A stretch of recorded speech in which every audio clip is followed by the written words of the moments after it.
Kejriwal jail से निकलते हैं और बोलते हैं मैं एक कट्टर ईमानदार हूँ। दिल्ली के राउस एवेन्यू कोर्ट से 27 तारीख को केजरीवाल, मनीष सिसोदिया और 21 अदर लोगों को सीबीआई का जो एक्साइज पॉलिसी लिखकर केस था, उसके करप्शन केस में डिस्चार्ज मिल गया है। इसके साथ कोर्ट ने यह भी बोला है कि चार्जशीट में कोई भी स्ट्रॉन्ग एविडेंस नहीं मिला है इन लोगों के अगेंस्ट। ये केस रिलेटेड है दिल्ली के एक्साइज पॉलिसी मामले से। जब आम आदमी पार्टी पावर में थी तो उन्होंने एक रिफॉर्म्स इंट्रोड्यूस किए थे लीकर के लाइसेंसिंग के प्रोसेस में और प्रॉफिट शेयरिंग के प्रोसेस में। इसमें सीबीआई ने एक एफआईआर फाइल की थी अगस्त 2022 में और ये सारी इन्वेस्टिगेशन तभी से स्टार्ट थी। इस केस में मनीष सिसोदिया 530 दिन कस्टडी में रहे थे और अरविंद केजरीवाल 156 दिन। जो अदर 21 लोग थे उन सभी को क्लीन चिट दे दी है कोर्ट ने। और ये सब होता है, अरविंद केजरीवाल बाहर निकलते हैं और बोलते हैं मैं एक कट्टर ईमानदार पॉलिटिशियन हूँ। इसके साथ साथ वो रोने भी लगते हैं, तो मनीष सिसोदिया उनको हैंडल करते हैं। अब देखिए पॉइंट यहाँ पर ये है, इतने सालों से ये डिस्कशन चल रहा था, डिबेट पॉइंट्स हो रहे थे कि इस गवर्नमेंट ने करप्शन किया है।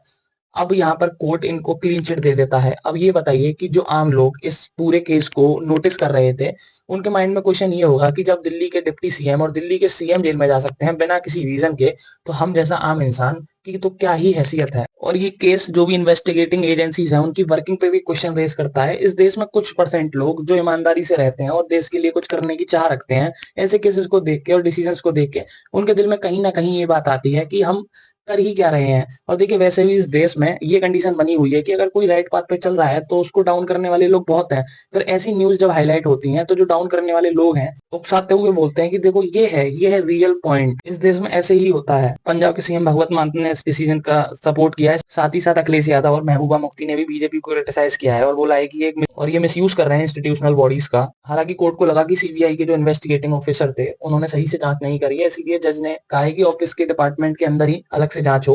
अब पॉइंट ये है, देखना होगा कि आगे क्या होता है। ये चीज बहुत ही गलत लगती है कि सीएम और डिप्टी सीएम जैसे फेसेस एक केस में इतने दिनों तक अंदर रहते हैं, तो लोगों को डर लगता है कि कहीं ना कहीं हमारे साथ अगर कोई आगे इंसिडेंट होता है, हम किसी फेक केसेस में फंसते हैं, तो हमारे साथ क्या होगा। So this is the end of this video. Thank you so much for watching this video.